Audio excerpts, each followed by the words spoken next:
ਬੰਦੇ ਨੂੰ ਅੱਲਾ ਪਾਕ ਨੇ ਅਕਲ ਦਿੱਤੇ ਆ ਤੇ ਲੇਕਿਨ ਹਾਲਾਤ ਮਾੜੇ ਆ। ਉਹ ਆਪਣੇ ਪੀਰਾਂ ਕੋਲ ਗਿਆ, ਉਹਨੇ ਕਿਹਾ ਪੀਰ ਜੀ ਹਾਲਾਤ ਬੜੇ ਮਾੜੇ ਨੇ ਤੇ ਕੋਈ ਦੁਆ ਕਰੋ ਮੇਰੇ ਹੱਕ ਵਿੱਚ। ਪੀਰ ਸਾਹਿਬ ਨੇ ਕਿਹਾ ਕਿ ਤੇਰੀ ਇੱਕ ਖਾਹਿਸ਼ ਇੱਕ ਦੁਆ ਕਬੂਲ ਹੋ ਜੇਦੀ, ਜਿਹੜੀ ਮਰਜ਼ੀ ਆ ਮੰਗ ਲੈ। ਉਸ ਬੰਦੇ ਕਿਹਾ ਕਿ ਮੇਰੀ ਫਿਰ ਇੱਕ ਖਾਹਿਸ਼ ਹੈ ਕਿ ਮੇਰੀ ਬੇਬੇ ਆਪਣੇ ਪੋਤਰੇ ਨੂੰ ਨਾ ਸੋਨੇ ਦੇ ਛੰਨੇ ਵਿੱਚ ਦੁੱਧ ਪੀਂਦਿਆਂ ਵੇਖੇ। ਪੀਰ ਸਾਹਿਬ ਨੇ ਥਾਪੜਾ ਮਾਰਿਆ।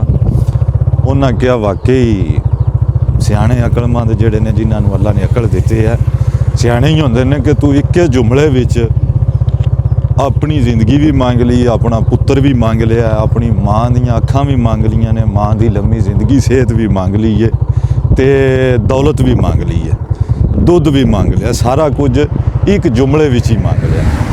ਇਹ ਹੁੰਦੀ ਹੈ ਸਿਆਣਪ। ਤੇ ਬਾਕੀ ਨਹੀਂ ਤੇ ਕੁਝ ਮਾਤੜ ਸਾਥੀ ਹੁੰਦੇ ਨੇ, ਜੇ ਕੋਈ ਇੰਝ ਦਾ ਮੌਕਾ ਲੱਭੇ ਵੀ ਜ਼ਿੰਦਗੀ ਵਿੱਚ ਕਿਰੇ ਤੇ ਕੀ ਸ਼ਾਇਦ ਜਾਂ ਕਰਨੇ ਆ ਸਿਹਤ ਲੱਭ ਜੇ, ਲੰਮੀ ਜ਼ਿੰਦਗੀ ਲੱਭ ਜੇ, ਜਾਂ ਅੱਜ ਕੱਲ੍ਹ ਜਿਹੜਾ ਟ੍ਰੈਂਡ ਚੱਲੇ ਆ ਕੋਈ ਦੌਲਤ ਲੱਭ ਜੇ, ਫੇਮਸ ਲੱਭ